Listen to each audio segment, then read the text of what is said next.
কি রে, তোর পাগল দাদা আসেনি? আরে আসবে আসবে, তোরা তো টেনশন করা লাগছে না। হ্যাঁ হ্যাঁ, তুই অপেক্ষাই কর। দাদু এখন তোমার আসার সময় হলো। দেখ, ওর পাগল দাদু দুইটা কোলা নিয়ে চলে এসেছে।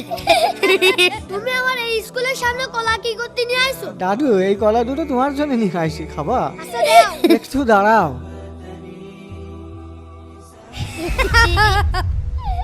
তুমি তো আসলেই পাগল, অর্ধেক করে খেয়ে আমাকে দিচ্ছ। তোর দিবি না বলে অর্ধেক খেয়ে নিল। তুমি আমার বন্ধুদের সামনে আমাকে অপমান করছো, তোমার সাহস কত বড়? না দাদু, আমি তোমাকে অপমান করতে চাইনি। তাহলে কি করতে চেয়েছিলে? দাদু আমি দেখতে চাচ্ছিলাম এই কলা দুটার ভিতরে কোনটা বেশি মিষ্টি। এইটা নাও, এইটা বেশি মিষ্টি। দাদু আমি বুঝতে পারিনি, না বুঝে অনেক কিছু বলে ফেলেছি, তুমি আমাকে মাফ করে দাও। তোদের মতো দুষ্টু বন্ধুর চেয়ে আমার পাগল দাদুই ভালো। চলো দাদু। প্রিয় দর্শক, দাদুকে ভালোবাসলে ভিডিওটিতে এখনই লাইক করো।